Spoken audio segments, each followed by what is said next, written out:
The city's grandest gala glittered under a sea of chandeliers.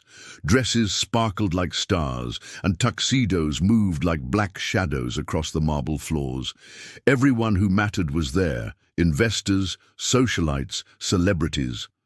Yet William Carter, the man everyone wanted to impress, stood alone by the bar, his glass untouched. His expression was distant, almost disinterested, as the shallow conversations floated around him like smoke.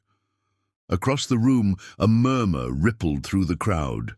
A woman, draped in a golden gown that screamed money and arrogance, laughed loudly, clinking her champagne against another guest's glass. Eleanor Whitley, heiress, influencer, and the undisputed queen of society scandals. She spotted William and, like a lioness, made her move, her entourage trailing behind her like trained hounds. "William," Eleanor purred, slipping an arm around his elbow. "Finally decided to show yourself to the real world." Her voice was sweet poison. Guests turned their heads, sensing a performance about to unfold. William offered her a tight smile but didn't move an inch to encourage her touch. Before he could respond, a sharp crash echoed from the main entrance. Heads snapped toward the noise. A towering, multi-layered cake, the centerpiece of the gala, lay in ruins across the marble floor. A young woman, barely older than 20, stood amidst the wreckage, her apron stained with frosting and horror frozen on her face. She clutched a cardboard box marked Sullivan's Bakery, clearly a delivery that had gone catastrophically wrong. Laughter broke through the tension like a crack of thunder. Eleanor sneered, raising her voice loud enough for the crowd. "What did they do? Let the kitchen staff crash the party now?" Her words sliced through the room. William's gaze locked on the girl. She wasn't crying, not yet, but her cheeks flushed scarlet with shame as she bent to gather the mess with trembling hands. Something twisted in William's chest. Anger. Not at the girl. At them. At all of them. "Enough!" William's voice cut through the laughter like a blade.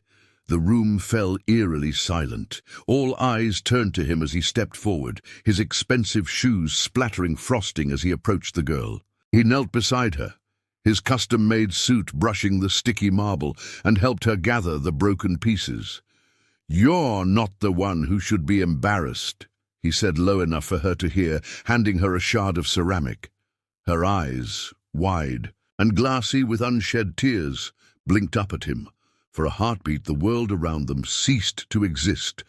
Eleanor's face twisted in disbelief.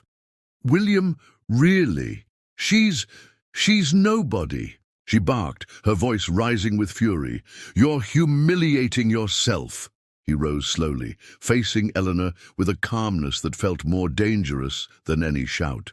"I'd rather be humiliated than be like you," he said. Gasps rippled across the crowd. A cameraman from a gossip outlet, sensing a golden moment, snapped a photo just as Eleanor's face went pale with rage. Without another word, William turned back to the girl. "What's your name?" His voice, softer now, carried through the hall. "Emily," she whispered, barely audible. "Emily Jones." "Emily Jones," he repeated, almost as if testing the weight of the name. "You're coming with me." He extended his hand. For a split second, hesitation flickered across her features, but the cruelty of the crowd behind her pushed her forward. She took his hand. As they walked out together, the whispers turned into a storm. Some gasped in shock. Others hurried to capture videos on their phones. Eleanor stood frozen, humiliated in a way she had never known before. She would not forget, and she would not forgive. Outside, the cold night air slapped against their faces. Emily shivered, clutching her box tighter. William shrugged off his jacket and draped it over her shoulders without a word. For a man who commanded boardrooms and bent markets to his will, the gesture was startlingly gentle. She dared to glance at him. Why did you help me?" She asked, voice cracking from nerves and cold. William looked ahead, into the dark city skyline. Because sometimes the people who are laughed at are the ones worth knowing. His voice carried a weariness, a hidden wound he didn't care to explain. Emily swallowed hard, still clutching the jacket around herself. She didn't belong in his world. She knew it, but for reasons she couldn't understand yet, fate had just torn open a door she never knew existed, and something deep inside her whispered she might just have the courage to walk through it. The next morning, Emily stared at the ceiling of her cramped apartment, the jacket William had lent her neatly folded on the chair. It smelled faintly of expensive cologne and something warmer, something grounding. She replayed the night in her mind, the cake, the laughter, the way he had knelt beside her like she wasn't invisible. She turned over, groaning into her pillow. "What was that?" she muttered. "And what happens now?" Her phone buzzed sharply, jarring her out of the spiral. A message. Unknown number. "Meet me at Sullivan's Bakery, noon, W." Emily's heart hammered against her ribs. Was this a prank? A continuation of last night's humiliation? Part of her wanted to ignore it, to stay safely hidden under her worn-out quilt. But another part, the braver part, knew she had to go. At exactly noon, she pushed open the bakery's glass door. The familiar scent of warm bread and sugar hit her, momentarily soothing her nerves. She spotted him immediately. William Carter, sitting casually at a corner table, scrolling through his phone like he wasn't the most recognizable man in the city. When he looked up and saw her, a small smile flickered across his face. Not the polished grin he wore at business meetings, but something real. Emily approached cautiously, her hands twisting the strap of her worn-out messenger bag. "You're actually here," she said, half in disbelief. "I said I would be," he replied simply, motioning to the chair across from him. "Sit, please." She hesitated, then slid into the seat, acutely aware of the curious glances from the bakery staff. William leaned forward slightly, elbows on the table. "I have a proposition for you." Her stomach twisted. Propositions from billionaires in movies never ended well. "What kind of proposition?" she asked carefully. "I want to hire you," William said, voice low and deliberate, "as my personal chef." Emily blinked at him, stunned. You what?" she stammered, almost laughing from the absurdity. She half expected him to grin and reveal it was all a joke, some elaborate social experiment. "You heard me," William continued, undeterred. "My staff cooks are fine, efficient, but there's no soul in what they make. I need real food, honest food." His eyes pinned her in place. "I need someone like you." Emily sat back, heart racing. "William," she said carefully, I'm just a bakery assistant. I deliver cupcakes and sometimes burn cookies. I'm not some Michelin-starred chef." "Exactly," he said, a hint of intensity sharpening his voice. "You're not pretending to be something you're not." He pulled out a contract from his sleek leather briefcase and slid it across the table. "Read it. Decide." Her fingers hovered over the folder. It felt surreal, like a test she hadn't studied for. "Why me?" she whispered, needing to understand. William exhaled, the hard lines of his face softening. "Because when everyone else laughed, you didn't crumble. You stood there. That takes more strength than anyone in that gala combined." For a moment, vulnerability flashed in his eyes, a crack in the armor. Emily swallowed hard, emotions tangling inside her. She could say no, return to her safe, small life. But deep down, she knew the truth. Nothing about her life felt safe or small anymore. She was already falling into his world, whether she liked it or not. She opened the folder with trembling hands. The salary made her breath hitch. 5 times what she made in a month at the bakery. Security, freedom, a way to help her mother, to maybe go back to school. Her head screamed run, but her heart whispered leap. "I have conditions," Emily said, surprising even herself. William's eyebrow lifted, intrigued. "First," she said, voice firmer, "I want control over my own kitchen. No interference." He nodded. "Once. Second, I need 2 days off a week, non-negotiable." "Done," he said immediately. "And third," she hesitated, then forced it out, "I don't want to be part of your social circle. No galas, no interviews. I'm just your chef, nothing more." William studied her for a moment, something unreadable in his expression. "If that's what you want," he said slowly, "I'll respect it." The bakery bell jingled as someone entered, breaking the heavy silence. Emily glanced at the contract again, then up at him. His face was steady, patient. For a man used to snapping his fingers and getting the world, he was giving her all the time she needed. She picked up the pen lying next to the folder. Her fingers closed around it tightly, and with a signature that felt like setting off a bomb. Inside her chest, she changed the course of her life. Emily clutched the folder against her chest as the car wound its way through the hills toward William's estate. The world outside the window blurred into shades of green and stone, like a painting she didn't quite belong in. She glanced at William, who was tapping silently on his phone, his jaw tense. For all his calm demeanor, she could sense it. He was nervous too. When the gates opened with a mechanical whir, Emily's breath caught. The Carter estate wasn't just a house. It was a fortress of glass and steel perched on a cliffside, modern, cold, and breathtakingly beautiful. It looked like it belonged in a magazine, not in real life. She shrank deeper into her seat, questioning every decision that had brought her here. Inside, the staff moved like clockwork, housekeepers polishing surfaces that already gleamed, assistants speaking in hushed, efficient tones. No one looked her in the eye. They didn't have to. Their stiff smiles said enough. "You don't belong here." William seemed not to notice, or maybe he was used to it. He led her down a hallway lined with abstract art until they reached a heavy oak door. He paused, hand on the handle, and looked back at her. For the first time since the gala, Emily caught a flicker of something raw in his eyes. Uncertainty. "Your kingdom," he said, pushing the door open. The kitchen was enormous, high ceilings, stainless steel everywhere, marble countertops that stretched endlessly, industrial stoves, state-of-the-art appliances, knives gleaming under spotlights. It should have felt empowering. Instead, Emily felt tiny. "You'll have full control," William said, walking in and running a hand along a counter. "No one comes in here unless you allow it.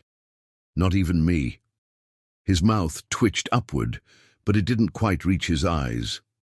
Emily set the folder down carefully on the counter.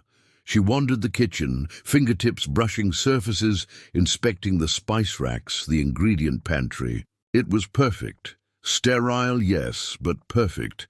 Yet something about the space felt haunted, like it held stories she wasn't meant to know. She turned back to William. "How many chefs have you hired before me?" she asked casually, but her voice trembled slightly. He hesitated. "A few." His answer was too quick, too vague. Emily caught the shadow flickering across his face. She tucked that away, the first puzzle piece she hadn't asked for, but received anyway. Later, as she unpacked her own knives and supplies, well-worn, humble compared to the gleaming sets provided, she found a small envelope tucked into one of the lower drawers. Curious, she slid it open.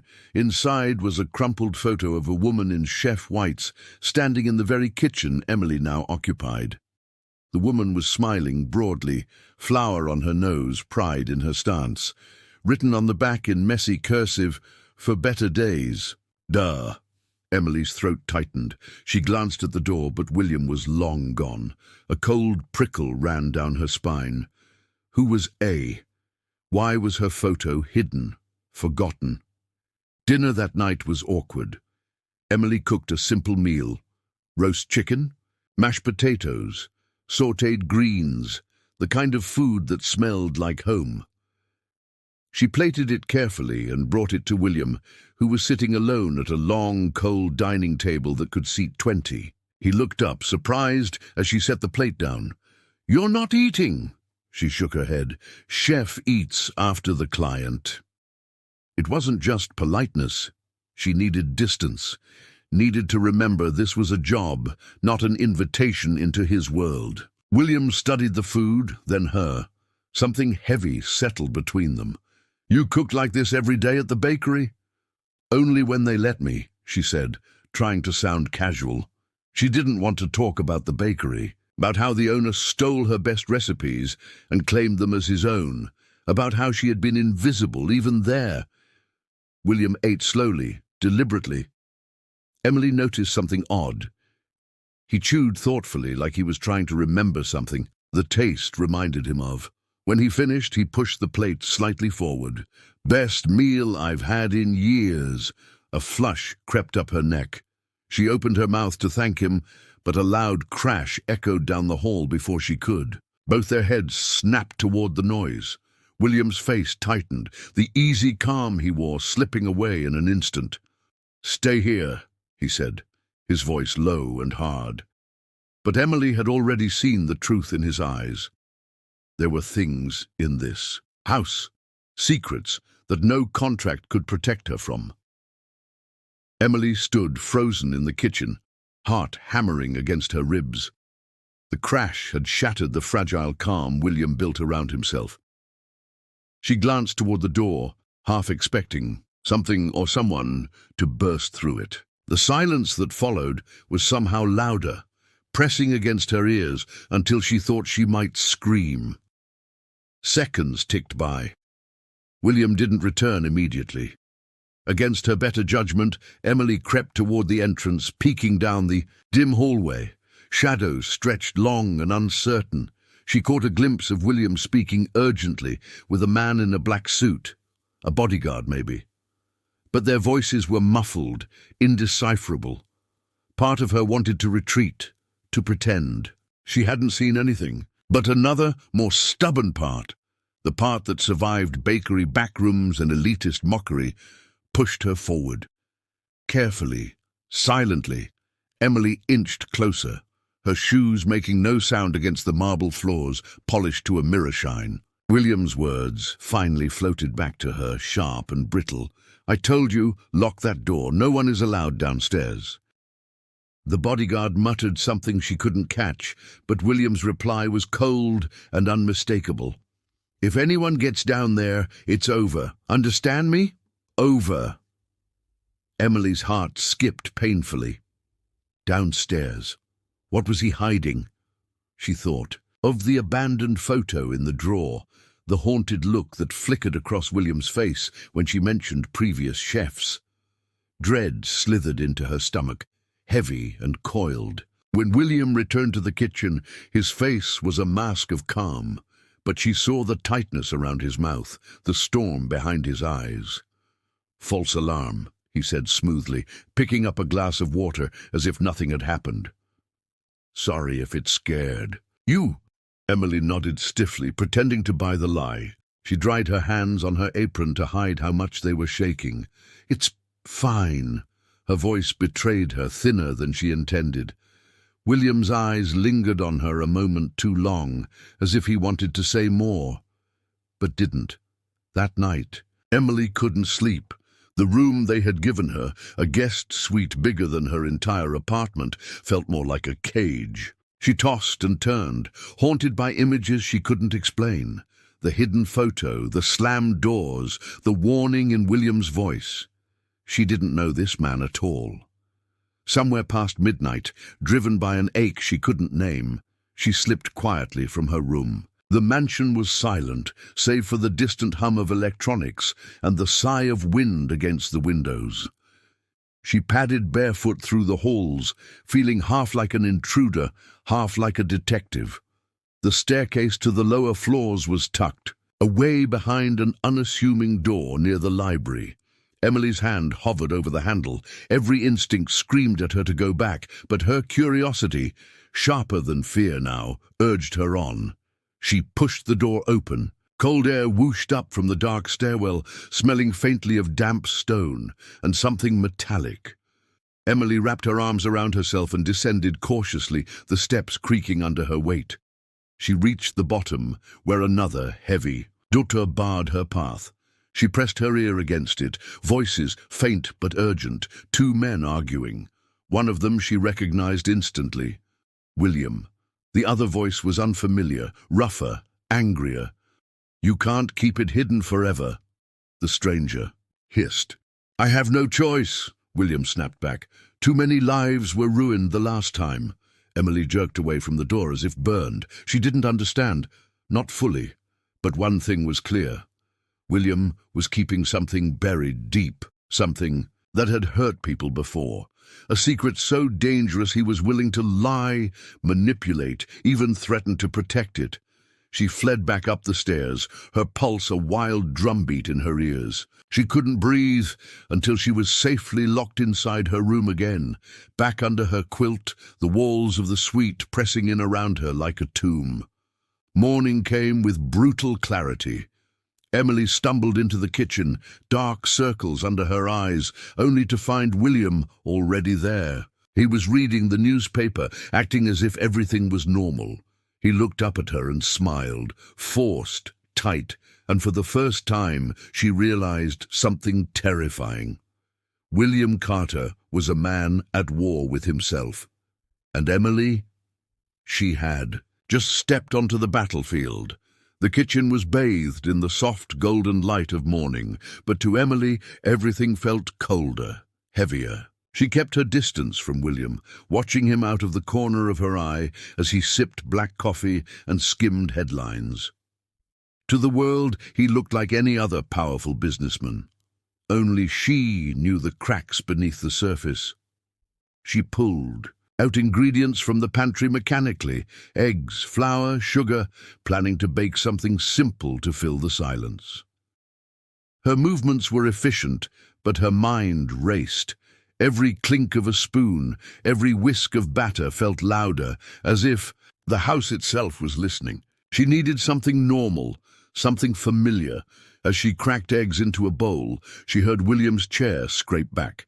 She tensed instinctively, but he only crossed to the counter, leaning against it with an almost casual air. His sleeves were rolled up, revealing strong forearms. His face was unreadable. "You bake when you're upset," he said quietly. Emily's hands froze mid-whisk. She shot him a wary glance. "You notice everything, don't you?"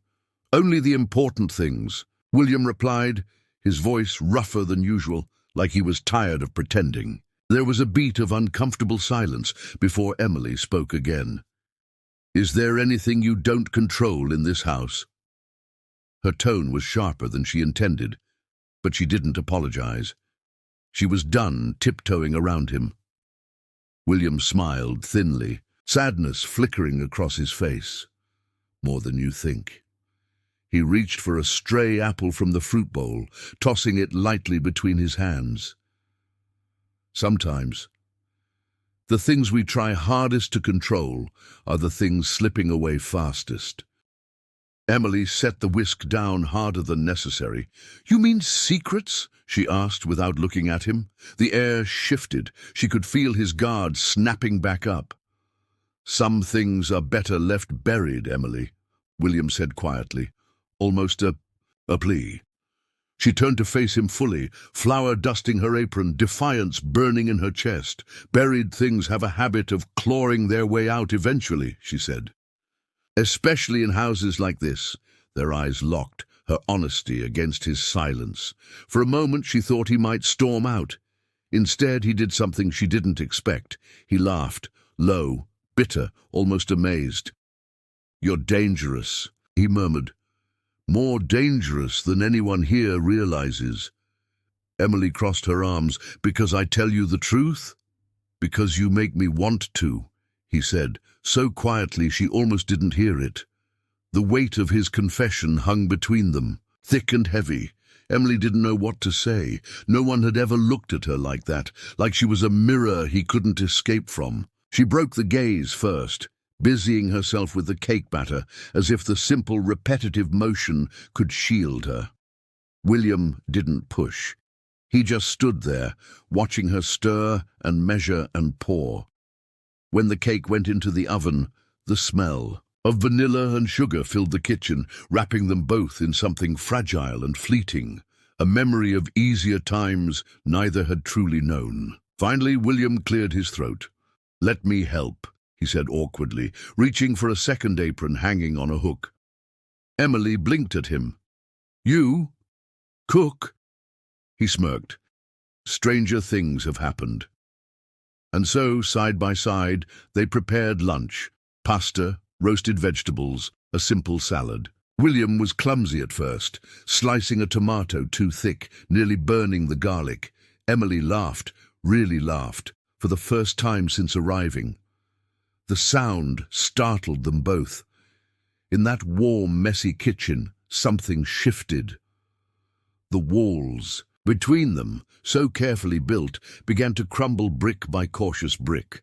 Trust wasn't demanded here. It was kneaded into dough, simmered into sauce, baked into golden cake. As they sat down to eat, sunlight streaming through the windows, Emily realized something terrifying and wonderful. She was starting to care. And if she wasn't careful, caring might just destroy her. The days blurred into a rhythm neither of them dared to question. Emily would cook. William would linger in the kitchen under the pretense of business calls or casual curiosity. Each interaction was a tug of war. Words left unsaid, glances that lingered too long. It was fragile, this dance between them, as if speaking the truth aloud would shatter everything. Late one evening, after the staff had left and the house had fallen into its unnatural stillness, Emily found herself sitting with William in the library. He was pretending to read, but she could see the stiffness in his posture. She stirred her tea absently, eyes flicking toward the grand piano tucked into the corner of the room. "Do you play?" she asked, voice soft in the velvet hush. William didn't look up. "Used to, a long time ago." Emily set her cup down, curiosity prickling. "What happened?" He finally lifted his gaze, and for a moment the mask slipped. "Life," he said simply, and she understood it wasn't a conversation he was ready to have. Not yet. Instead, she stood and wandered toward the piano. Her fingers hovered over the keys, brushing lightly, coaxing out a soft, tentative chord. It rang through the empty room like a ghost's sigh. She glanced back at him, expecting a reprimand. Instead, he was watching her, a strange look on his face. "You're not afraid of touching things that don't belong to you," he murmured. Emily smiled, bittersweet. "Nothing here really belongs to anyone. Not even you." The words hit deeper than she intended, and she saw it.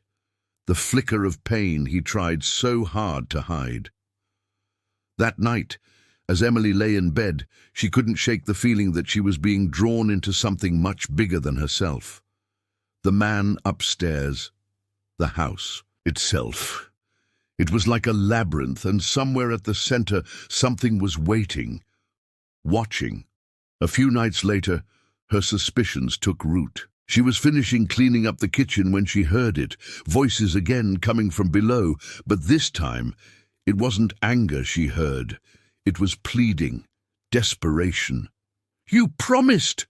a woman's voice cried out, cracking with emotion.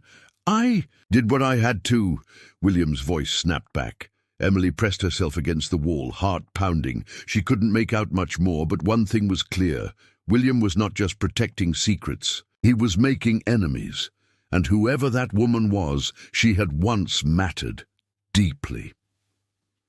The next morning, William acted as if nothing had happened.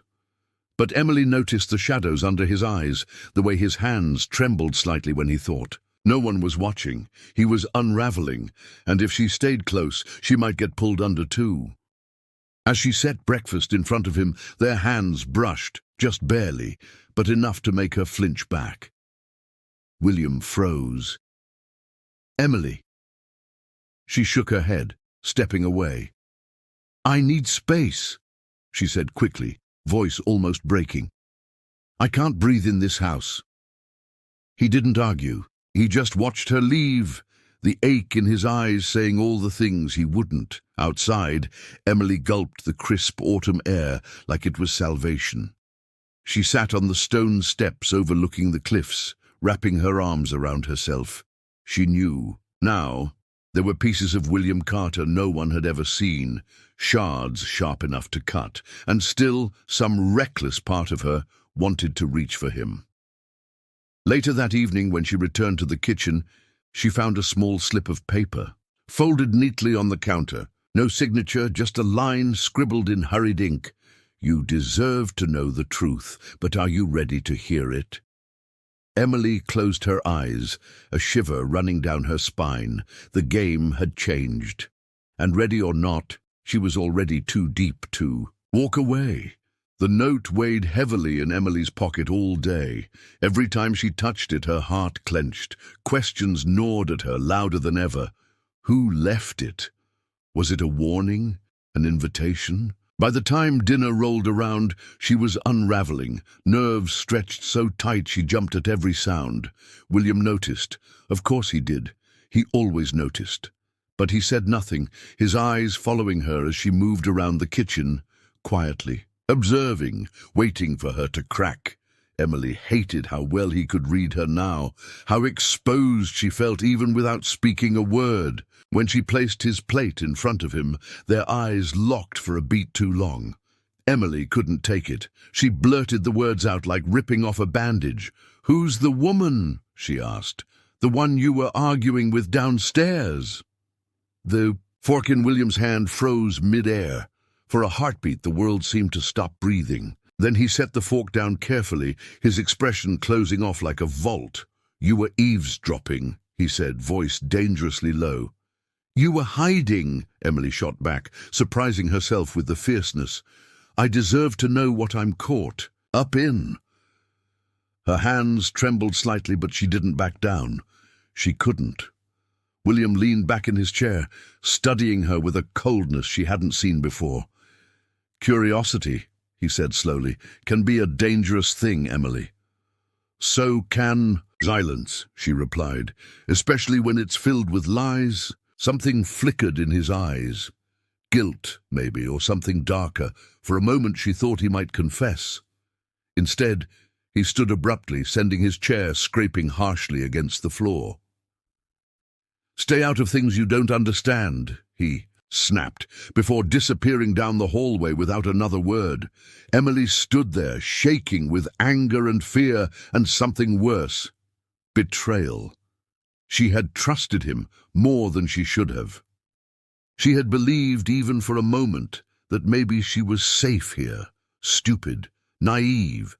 She stormed out of the kitchen, wandering aimlessly through the mansion's endless halls. Every painting, every polished surface seemed to mock her. She wasn't. Part of this world, she never would be. The realization stung worse than she expected. Her feet carried her to the library, almost by instinct. She sat heavily in the armchair by the window, pulling the note out again. Her fingers smoothed the creases, staring at the words. "You deserve to know the truth. But are you ready to hear it?" Maybe she wasn't ready, but that didn't matter. She needed to know. Suddenly, a soft rustling sound caught her attention. She turned sharply, heart leaping into her throat. A figure stood half-shrouded in the shadows of the hallway. A woman, tall, elegant, with dark hair pulled into a severe bun and cold eyes that glittered like knives. "You're Emily," the woman said, her voice dripping disdain. "The new project." Emily bristled. "Who are you?" The woman smiled, a sharp, humorless thing. Someone who learned the hard way not to trust William Carter. Before Emily could respond, the woman pressed a small envelope into her hand. "If you want to survive here, open this when you're alone." And just like that, she was gone, slipping away into the darkness before Emily could even demand answers. Hands trembling, Emily retreated to her room. She locked the door, drew the curtains, heart hammering so loudly she thought it might drown out her thoughts. Slowly, she opened the envelope. Inside was a photo. Two, actually. The first showed William, years younger, standing arm in arm with the woman from the hallway, smiling, relaxed, happy. The second photo was much worse. It showed the woman screaming at William in a courtroom, papers flying between them, fury etched into every line of her face. On the back, in scrawled handwriting, "He ruins everything he touches. Don't let it be you." Emily dropped the photos as if they burned her. She stumbled back, collapsing onto the bed. Her mind raced, her heart shattered in her chest. She wanted to believe it wasn't true, but a small, cruel voice whispered inside her head, "You already know it is." The next morning dawned grey and heavy, the sky pressing down like a weight. Emily barely slept. The photos haunted her, gnawing away at the fragile foundation of trust she had so carefully built with William. Every look, every kind gesture. Was it all manipulation? Was she just another pawn in a game she didn't understand? She dressed, mechanically, her hands fumbling with the buttons of her blouse. The envelope sat on her nightstand, like a wound left open, daring her to confront it. Part of her wanted to run, pack her things and disappear before William could destroy her the way he had destroyed others. But another part, the stubborn, angry part, needed answers. Emily found William in the study, surrounded by reports and blueprints. He looked up when she entered, his face softening instinctively. But something in her expression must have warned him, because the warmth drained from his eyes almost instantly. "We need to talk," Emily said, voice steady despite the tempest raging inside her. William set down his pen carefully, folding his hands in front of him. "About?" She threw the photos onto the desk between them like a gauntlet. "About the truth," she said coldly. "About who you really are." For a moment, William didn't move. He stared at the photos, his jaw tightening. Then he leaned back slowly, a shadow crossing his face. "Where did you get these?" "Does it matter?" Emily snapped. "Are they real?" William's silence was answer enough.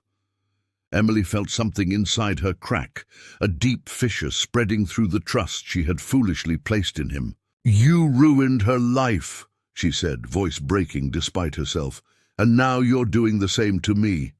"I never meant to hurt you," William said, standing now, towering over the desk like a storm about to break. "But you don't understand, Emily. You don't know the whole story." "Then tell me," she shouted, fists clenching at her sides. "Stop hiding behind half-truths and lies. You owe me that much." For a long moment, they just stared at each other. Two forces colliding, neither willing to break first. Finally, William exhaled, the fight bleeding out of him. He looked tired, older somehow. "Her name was Helena," he said quietly. "She was my business partner, my friend. I trusted her, more than anyone, and she betrayed me." His voice cracked on the last word. Emily crossed her arms tightly, not ready to soften yet. "So what happened?" "She embezzled from the company we built together," William said, bitterness lacing every word. "Millions. She almost bankrupted us. I exposed her, and she retaliated by dragging me through court, the media, everything.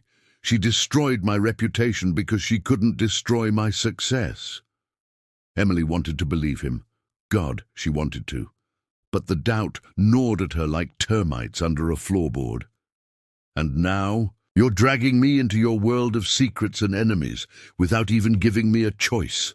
William's eyes burned into hers. "I brought you here because I trusted you," he said fiercely, "because for the first time in years I saw something real.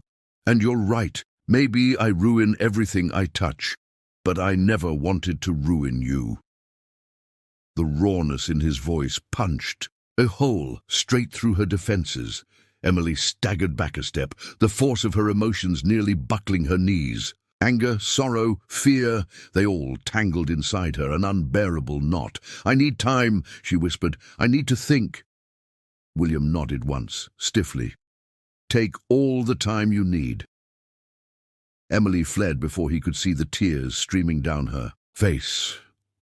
She ran through the endless corridors of the house, past the gleaming staircases and polished walls, until she burst out into the open air, gasping like a drowning woman breaking the surface. She stood there, shivering, staring out at the grey sea below. She had crossed a line she could never uncross, and no matter what choice she made now, nothing would ever be the same. The wind whipped through Emily's hair as she stood at the edge of the cliff, the ocean roaring below. She closed her eyes against the sting of salt and regret. How had it come to this? Only a few weeks ago she was a nobody delivering pastries to overpriced parties. Now she was tangled in the life of a man she barely understood, and worse, tangled in feelings she couldn't ignore. Her phone buzzed in her pocket, but she didn't reach for it.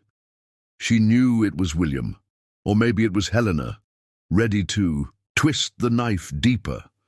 Either way, she didn't want to hear more lies or half-truths.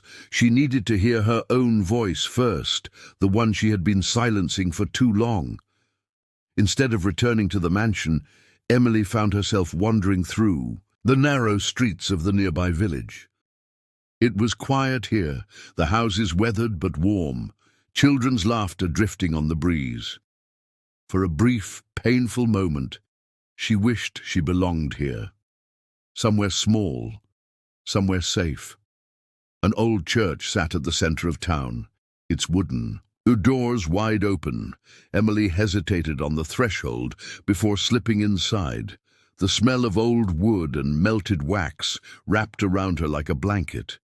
She sat in the last pew, staring up at the stained glass windows, letting the silence seep into her bones. Her mind drifted back to her mother, a woman who had taught her to be strong, to keep moving no matter who tried to knock her down.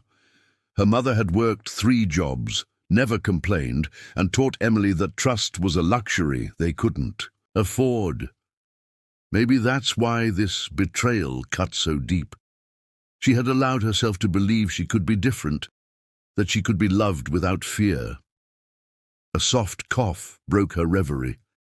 Emily turned to see an elderly woman, a kind smile on her wrinkled face standing a few feet away. "Lost, dear?" the woman asked gently. Emily laughed bitterly. "More than I can explain." The woman sat beside her without invitation. "We all carry ghosts," she said. "The trick is learning which ones to let go, and which ones to make peace with." Emily stared at her, stunned by the eerie relevance of the words. She didn't know if it was the comfort of a stranger or the stillness of the church, but something inside her cracked open. "What if you're scared you'll choose wrong?" she whispered. The woman patted her hand. "Then you choose with your heart. It'll hurt either way, but at least it'll be honest." When Emily left the church, dusk had fallen, painting the sky in bruised colors.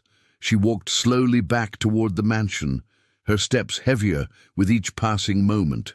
The closer she got, the more she realized the choice she had to make wasn't about William.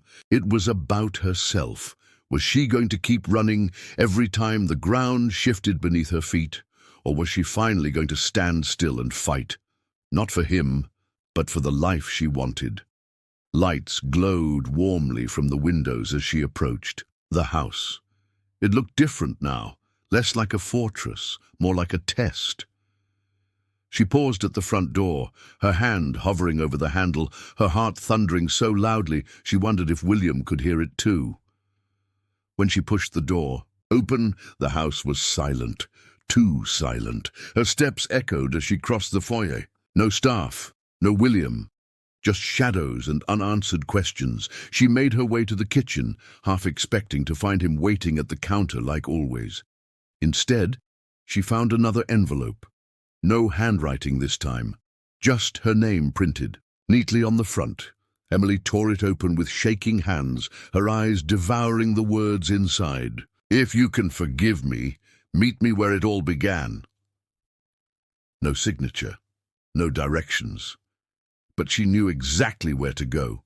Heart in her throat, Emily turned and ran. Past the kitchen, down the halls, through the heavy oak door that led to the cliffside gardens where they'd first really spoken. Where honesty had first cracked through their defenses like sunlight. The wind battered her, but she kept going, breathless and wild, because for the first time she wasn't running away. She was running towards something, or someone. She wasn't ready to lose. The cliffside garden was empty, bathed in the silver light of the rising moon. Waves thundered against the rocks below, each crash echoing through the hollow space inside Emily's chest. She hugged herself tightly, the night air biting at her skin, searching the shadows for any sign of him. For a terrifying moment she thought she had been wrong, that he wouldn't come, that this was another trick, another manipulation she had been foolish enough to fall for. She turned to leave, and that's when she saw him, standing by the edge, his silhouette framed against the endless dark sea. William didn't move when she approached. He didn't speak. He just stood there, his shoulders stiff, as if he were bracing for a blow. Emily stopped a few feet away, heart hammering. The space between them was electric, charged with everything they hadn't said. "You found the note," he said finally, voice rough, worn. "You left it," Emily replied, equally quiet. "Why?" William turned toward her, and in the moonlight she saw it, the rawness in his face, the desperate honesty he could no longer hide. "Because you deserve the truth," he said simply. "Not the polished version, not the half-truths." Emily crossed her arms, needing some kind of armor. "Then tell me," she said, her voice shaking. "All of it." He exhaled slowly, his breath misting in the cold air. "When Helena and I started the company, it was supposed to be about more than money. We had a dream, to build something that lasted." His eyes darkened. But somewhere along the way, greed poisoned everything. Emily watched him carefully. Every word felt like peeling off layers of old scars. "She started funneling funds out of the company," William continued, staring at the ground. "Small amounts at first, enough to stay hidden, but eventually it became too big to ignore." "You exposed her," Emily said softly, piecing it together. "I had to," William said. I thought the truth would save us, but it only made things worse.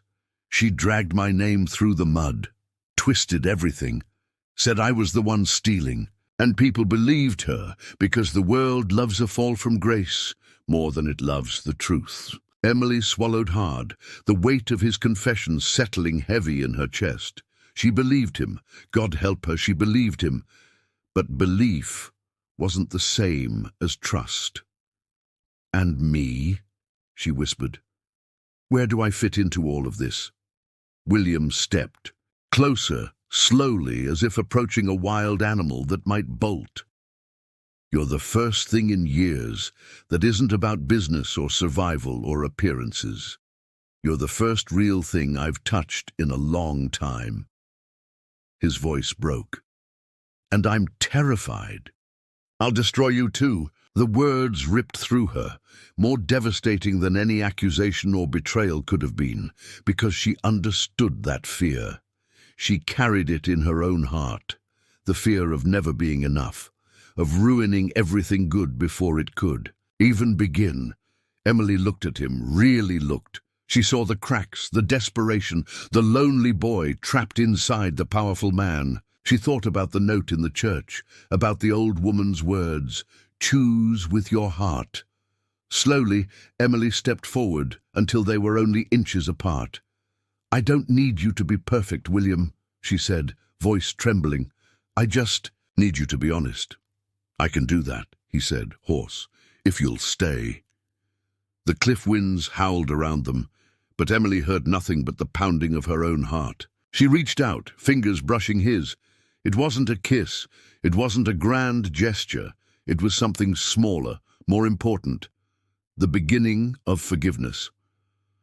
And for the first time, William Carter let someone see all of him, and didn't flinch away. The next morning, the house felt different, softer somehow. The walls that once loomed over Emily now seemed almost protective, sheltering her from the chaos outside. She moved through the kitchen with a lightness she hadn't felt in weeks, preparing breakfast with the kind of care reserved for new beginnings. William appeared in the doorway, barefoot, coffee mug in hand, looking more human than she'd ever seen him. His smile, small and unsure, met hers across the sunlit kitchen. No words were needed. They had survived the storm that raged between them. For now they were standing on the same side. They ate together at the counter, legs brushing under the stools, laughter coming easier than it had any right to. Emily let herself believe, just for a moment, that maybe this could last, that maybe they could outrun their ghosts and build something stronger from the wreckage. But peace, she was learning, was always temporary in William Carter's world. It started with a phone call. Urgent, shrill, slicing through the gentle rhythm of the morning. William's expression changed the moment he answered, his body going rigid, voice dropping into a clipped professional tone she hadn't heard since the early days. "No, delay the meeting," he barked into the phone.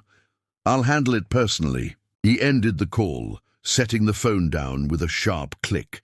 Emily watched the shift happen, the warm man replaced by the calculating CEO. "What's wrong?" she asked carefully, dread already unfurling in her chest. William hesitated, glancing at her as if weighing how much to say. "Someone's been leaking information from inside the company," he said finally. "Private deals, client lists, sensitive stuff." Emily's stomach twisted. "And you think—" "I don't know yet," he admitted grimly. "But if it gets out, it could ruin everything." The memory of Helena's venomous words resurfaced, chilling Emily to the bone. "He ruins everything he touches." She pushed the thought away fiercely. No, not this time. They were different now. They had to be. "Is there anything I can do to help?" she asked, voice steady even though her insides shook. William looked at her for a long moment, something like gratitude softening his features. "Just stay close," he said quietly. "I don't know who to trust anymore." Later that afternoon, Emily found herself alone in the library, trying to distract herself with books she couldn't concentrate on. She was staring blankly at the spines when she noticed it. A flash of movement outside the window, a dark figure half hidden among the trees.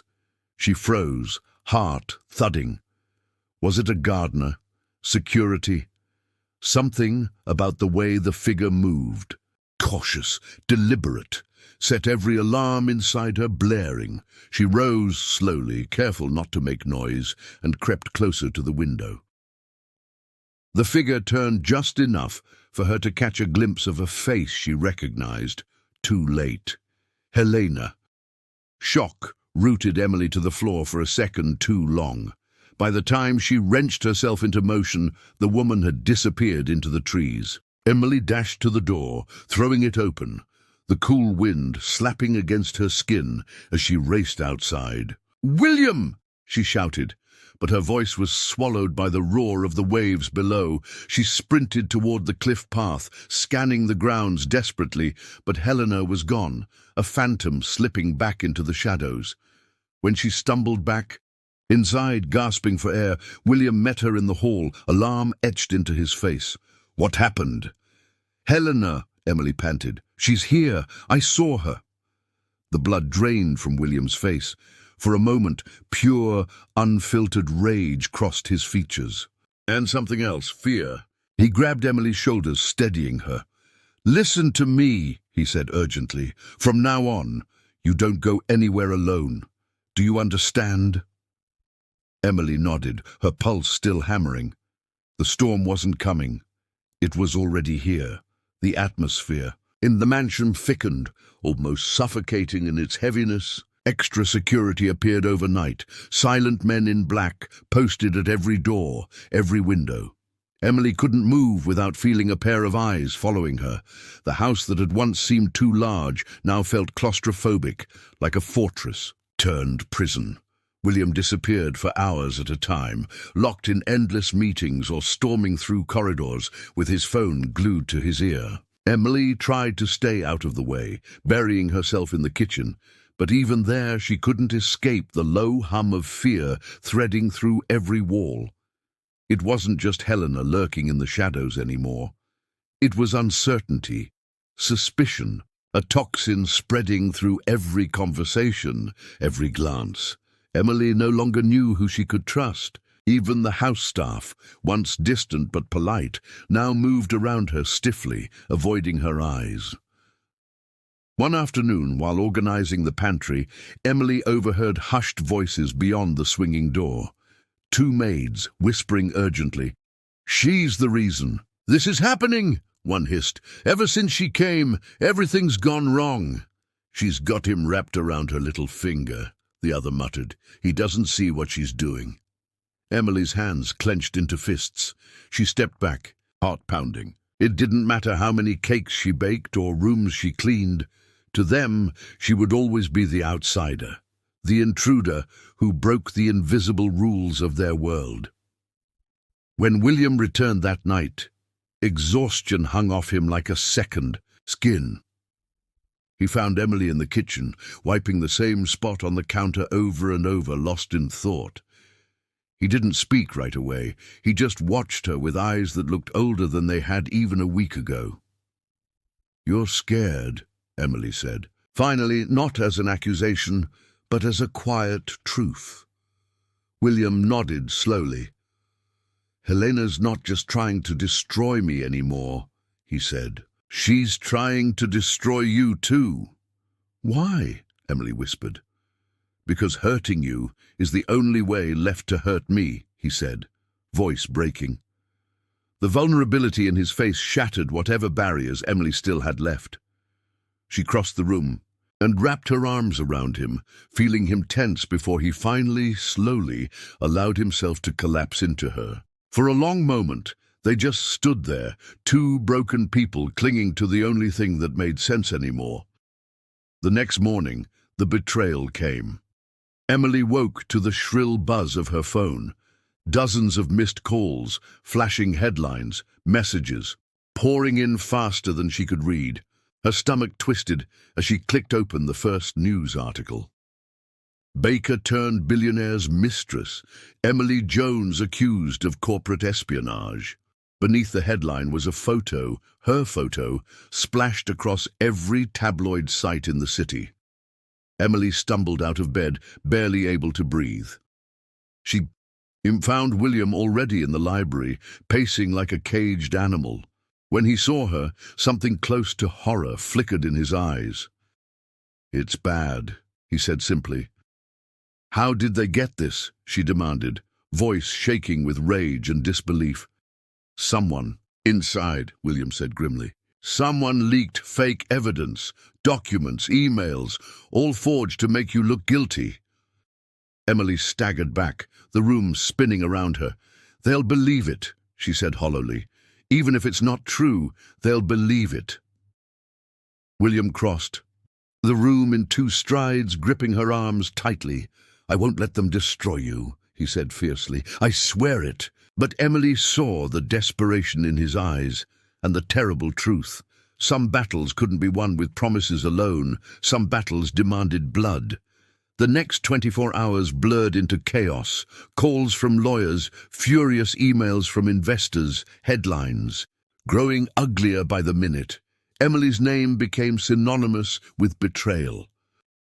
She could feel herself shrinking under the weight of it, every whisper and accusation cutting deeper than the last. William fought like hell to contain the damage. Meetings with crisis managers, statements drafted and redrafted, private investigators, scouring every trace of evidence. But no matter what he did, the tide of public opinion roared louder. It wasn't about facts, it was about the story. And Emily was the perfect villain. By noon, the mansion was flooded with reporters camped at the gates. Drones buzzed overhead like vultures, capturing every move. Emily stayed locked in her room, the curtains drawn tight, unable to bear the idea of her face flashing across 100 television screens. She sat on the edge of the bed, clutching her phone, rereading the messages pouring in. Some were cruel, others heartbreaking. Friends from her old life, confused and distant now, strangers offering sympathy or condemnation. A sinking feeling settled in her gut. Her old world had been stripped away, and her new one was crumbling. Under her feet, there was a knock at the door. She didn't answer. William entered anyway, closing it softly behind him. He looked exhausted, his suit jacket rumpled, tie askew. But when he met her eyes, there was no hesitation, only fire. "We found the leak," he said. Emily stood slowly, feeling as though the floor was tilting under her. "Who?" she asked barely, able to speak. "One of the staff," William said, his mouth twisted with disgust. "Bribed by Helena's people. Fed them fake emails, fake invoices, everything they needed to make you look guilty." The rage that flared in Emily's chest was white-hot. "And now?" she demanded. William hesitated. "Now? It doesn't matter." His voice was low, bitter. "The damage is done. They don't care about the truth anymore." Emily closed her eyes, fists clenching at her sides. All her life, she had been careful, humble, invisible. She had never asked for this, for fame, for love, for war. But it had found her anyway, and now she had a choice to make. Run, hide, let them bury her under their lies, or fight, even if she lost everything. She opened her eyes, meeting William's gaze head-on. "I'm not leaving," she said, voice steady. William's shoulders sagged, the smallest tremor of relief passing through him. "Emily, if you stay, it will get worse. They'll drag you through hell." "Maybe," she said, a tremor running through her bones. "But if I run, they win."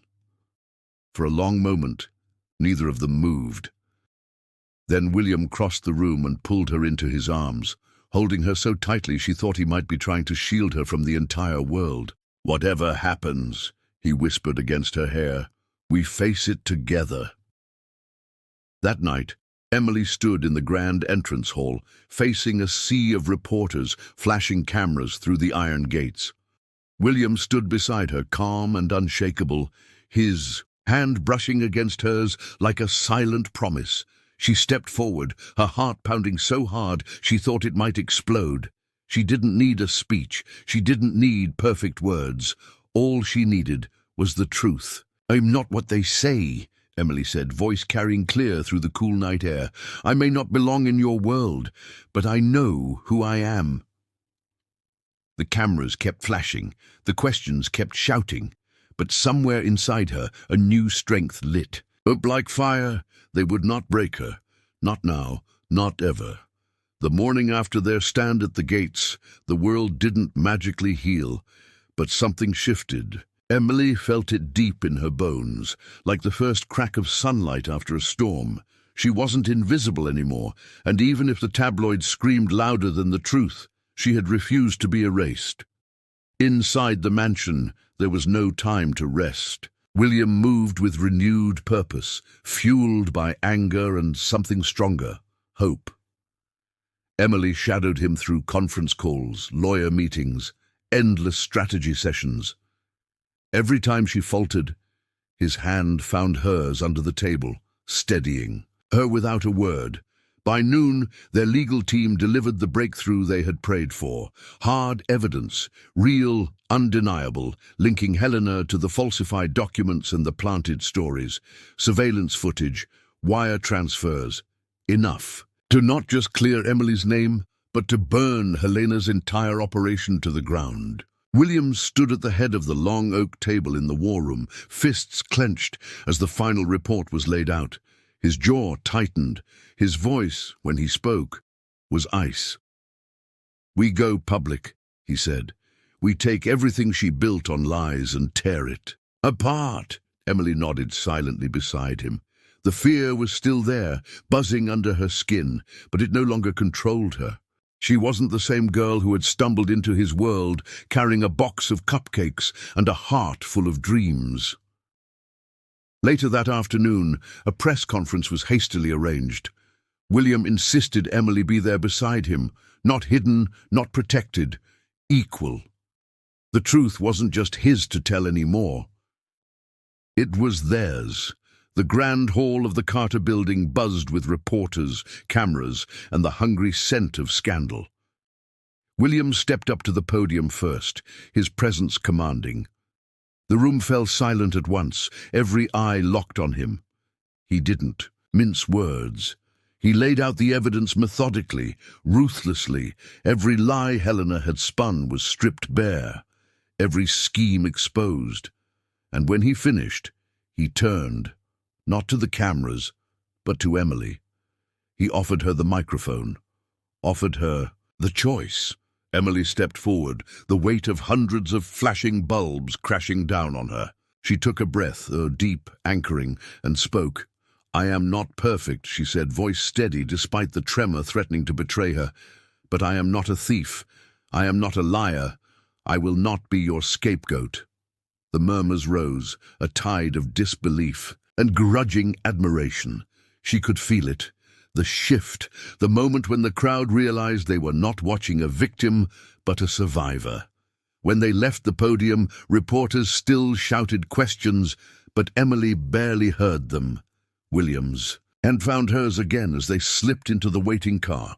For a long moment, neither spoke. The adrenaline, the fear, the victory. It was too much to fit into words. Finally, William broke the silence. "You were incredible," he said, voice rough with emotion. Emily smiled faintly, exhausted beyond measure, but somehow lighter than she'd felt in months. "We were incredible," she corrected him gently, but victory, she knew, wasn't the same as peace. Helena wouldn't go down without a fight. And even if the worst was behind them, scars had a way of lingering long after the battlefield was abandoned. That night, as Emily wandered alone through the gardens, she thought about everything she had lost and everything she had found. Pain, betrayal, love, resilience. Pieces of herself she hadn't even known were missing until William had forced her to face them. The sky overhead was vast and clear, stars scattered like promises across the black velvet. Somewhere inside the house, William was waiting, but Emily stayed outside for a while longer, letting herself breathe in the cool night air. Because tomorrow, the future would demand more from her than ever before, and tonight she was still free. Weeks later, the Carter estate no longer resembled the tense battlefield it once had been. The cameras had moved on. The scandal had burned itself out. Helena was facing charges. The world, restless and forgetful, had found new scandals to devour. But for Emily, the real transformation was quieter, deeper, stitched into the walls she once feared. The kitchen, once a sterile shrine, to perfection now smelled of cinnamon and warm bread. Emily leaned over a tray of fresh pastries, laughing as William tried and failed to pipe icing onto a cake without making a total mess. He wiped frosting from his fingers and grinned at her, boyish and unguarded. "You're terrible at this," she teased, bumping her hip against his. "I'm a man of many talents," he replied dryly. "Baking is just not one of them." They had found a rhythm now, one built on honesty, patience, and stubborn, relentless hope. It wasn't perfect. There were still bad days, sharp words, silent battles fought in glances instead of shouting. But beneath it all there was trust, hard-earned and fiercely protected. One evening, as the sun dipped below the cliffs and painted the world gold, William took Emily's hand and led her down a hidden path she had never noticed before. They walked in silence, the sea murmuring far below, the air heavy with something she couldn't name. At the end of the path stood a small, overgrown greenhouse, forgotten, abandoned. Emily gasped softly, taking in the crumbling vines, the shattered glass, the stubborn shoots of green breaking through the cracks. It was beautiful in its brokenness. "This was my mother's," William said quietly. "She loved growing things. Even when the world outside fell apart, she believed in planting roots."